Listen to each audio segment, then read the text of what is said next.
Buonasera a tutti, benvenuti a questa nuova puntata di Effetto Serra Talk Show su Social, oggi come sempre di giovedì 3 aprile, in diretta per parlare della Cagliari, della partita che si giocherà domenica, scontro salvezza a Empoli contro la squadra guidata da D'Aversa.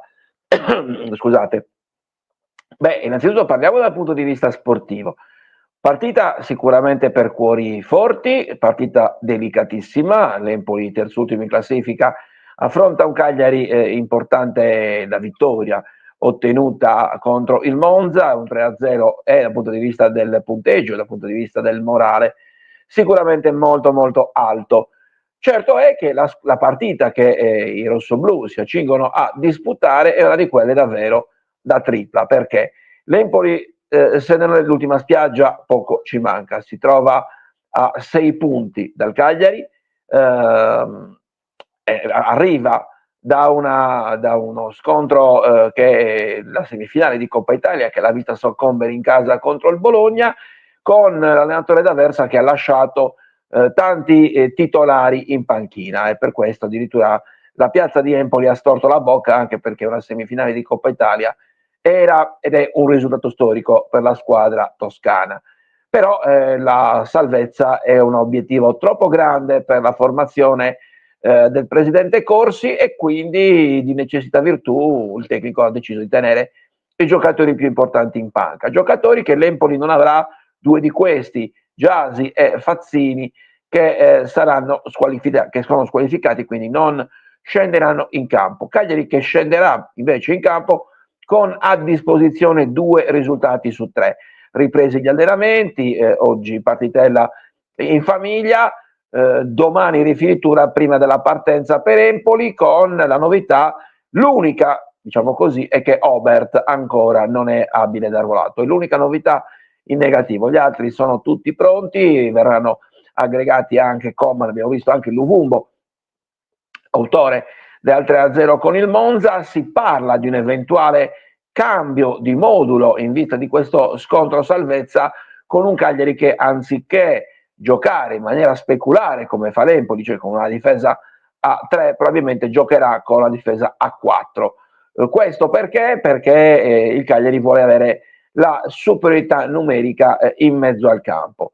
Anche qui bisognerà capire le scelte di Davide Nicola, chi ha visto più in forma in settimana, se vorrà fare qualche cambio oppure dare fiducia alla squadra che ha di fatto, quindi nel secondo tempo, conquistato i 3 punti contro il Monza, con Gaetano o con Viola, se giochiamo col trequartista, con un esterno come Luvumbo, che potrebbe avere 60 minuti sulle gambe, non 90, però credo che da questo punto di vista, se Luvumbo sta bene, credo che Felici possa rimanere in panchina, e il classico nodo da fare al centrocampo, perché come sempre ci sarebbero 3 maglie per 5 giocatori, con De Iola, Macumbu, Adopò, Prati, che sta giocando titolare, finalmente ha ripreso il suo posto, e Marin, grande ex della partita, che scalpitano per una maglia da titolare. Vedremo quali sono le scelte, che cosa vuol fare Davide Nicola, con un occhio di riguardo, ripeto, non solo a quello che succederà a Empoli, ma anche a quello che succederà negli altri campi, perché sappiamo benissimo che il campionato ormai sta andando verso la fine, i punti, come si dice in gergo, valgono triplo, e sapere che poi fra una settimana il Cagliari giocherà contro l'Inter, è da far tremare i polsi. Quindi l'importante, secondo me, sarà non perdere, questo deve essere il mantra. Detto questo, anche per un motivo ben preciso, e qui entriamo sul discorso legato alla cronaca. Ahimè, purtroppo avete visto, avete letto, ha fatto il giro d'Italia la notizia che la prefettura di Firenze, insieme all'Osservatorio, hanno vietato la trasferta ai residenti in Sardegna. Ciò vuol dire che a vedere e a seguire Empoli-Cagliari ci saranno i tifosi rossoblù provenienti dal resto d'Italia e anche dal resto d'Europa, ma non che arrivino direttamente dalla Sardegna. Una decisione che io considero assolutamente scellerata, una decisione che ha preso, diciamo, ha fatto il giro d'Italia, ad iniziare dalla parte politica, compresi deputati, senatori, presidente del Consiglio regionale sardo Piero Comandini, la presidente della regione, la governatrice Alessandra Tode. Beh, tutti hanno espresso il loro stupore e comunque la richiesta di rivedere questa decisione che non è mai stata rivista, decisione che ha lasciato interdetto anche lo stesso presidente Giulini. Però io oggi voglio assolutamente sentirmi indignato perché per la disorganizzazione delle istituzioni. È assurdo che un osservatorio che ogni anno valuta all'inizio della stagione quali sono le partite a rischio, Empoli-Cagliari non adesso, ma non è mai stata una partita cosiddetta a rischio. Ebbene, se davvero si è deciso, o comunque se l'ipotesi, la strada era quella che portava appunto ad impedire ai tifosi cagliaritani residenti in Sardegna di andare a seguire la propria squadra del cuore, io credo che un minimo di rispetto doveva prevedere almeno una decisione sicuramente molto prima dei cosiddetti 4 giorni prima di arrivare alla gara, per tanti motivi, da un punto di vista organizzativo, da un punto di vista economico. Tante le famiglie che hanno speso soldi per andare a Empoli e andranno a Empoli magari senza neanche poter entrare allo stadio a vedere la partita del Cagliari, oltre al fatto che si crea un danno economico e un danno anche sociale. Perché? Perché non si capisce la motivazione. Ad oggi, se noi entriamo nel sito ufficiale della prefettura di Firenze per capire la motivazione per cui si è provveduti a vietare questo tipo di la vendita del biglietto, comunque perché si è passati ad un'ipotesi, diciamo così, di partita a rischio, non si trova da nessuna parte. Questo sarà sicuramente materiale su cui poter lavorare. I deputati e i senatori sardi stanno muovendo, qualcuno ha già paventato una richiesta d'accesso agli atti.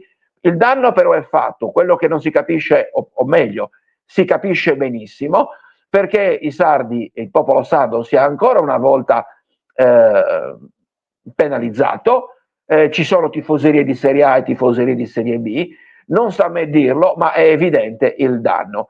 Se poi ci si riferisce, perché qualcuno mi ha vociferato anche questo tipo di situazione, ai presunti o comunque a degli incidenti, delle scaramucce tra tifoseria della Fiorentina e quella del Cagliari in un Fiorentina-Cagliari del 2023, badate bene, parliamo di 2 anni fa, a questo punto mi viene da pensare davvero che c'è tanto da scoprire e da scoperchiare. Io mi auguro, al di là delle dichiarazioni di facciata, che chi può fare qualcosa la faccia, che chi possa fare qualcosa la faccia e la faccia in maniera concreta, perché ricordiamoci che una situazione del genere accadde in un Monza Fiorentina e la società viola fece ricorso al TAR urgente e vinse quel divieto. Ecco, non sta a me dare consigli né al Cagliari né alle altre figure istituzionali, pubbliche ovviamente, però credo che al di là dei post sui social, al di là dello scrivere vergogna o di fare il comunicato stampa o cavalcare, meglio anche l'onda, passatemi il termine, populistica di una decisione così scellerata, io credo che sia giusto comunque effettuare una qualcosa di concreto, ecco, che possa essere anche l'interrogazione parlamentare, che possa essere un ricorso urgente al TAR, che possa essere anche un accesso agli atti per capire davvero la motivazione, perché ripeto, oggi è già giovedì sera, difficile che per domenica pomeriggio le cose cambino. Però è anche vero che è previsto, e su questo io sono molto contento, davvero comunque un'invasione pacifica dei tifosi del Cagliari che andranno a sostenere la squadra fuori dallo stadio comunque per star vicino ai rossoblù. chiamata a raccolta invece dei tifosi rossoblù non residenti in Sardegna da parte di tutti i tifosi cagliaritani, sardi, isolani, residenti nell'isola, perché loro possono entrare al Castellani e dimostrare che si è più forti davvero di qualunque tipo di situazione. Poi c'è chi ha dato la colpa anche alla squadra, alla società, all'Empoli Calcio. Io sinceramente non sono d'accordo su questo. Credo che ci sia molto di politico, credo che il comune, ecco, forse il comune di Empoli, perché all'interno dell'organismo di vigilanza c'erano anche e ci sono rappresentanti del comune di Empoli, credo che qualcosa a loro sia dovuto, nel senso che sia anche responsabilità loro.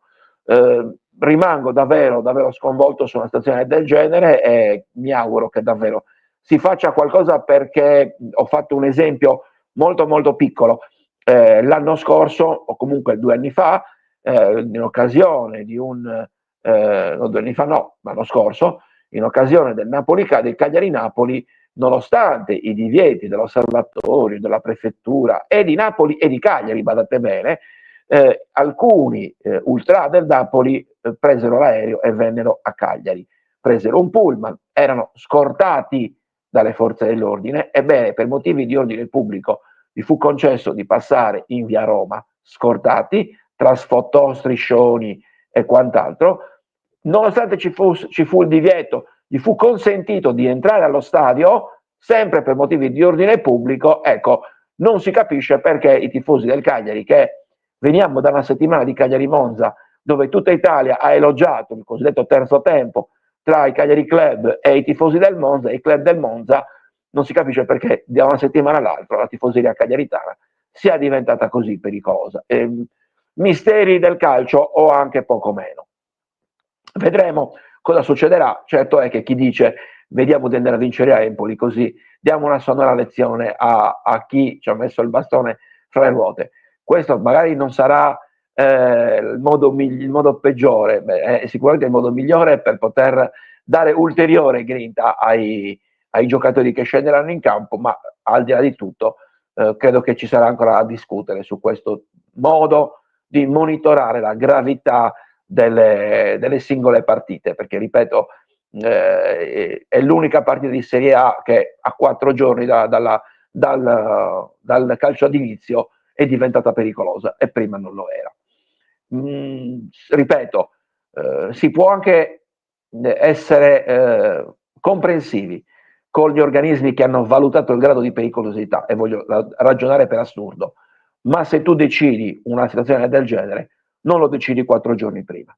Ecco, questo mi permetto assolutamente di dire, perché è impossibile per chiunque poter organizzare o mettere mano alla vendita e quindi comprare i biglietti, oltre agli annessi e connessi, compresi i voli e il vitto e l'alloggio, che insomma, abitando in un'isola, credo che qualcuno che siede a Roma lo dovrebbe sapere.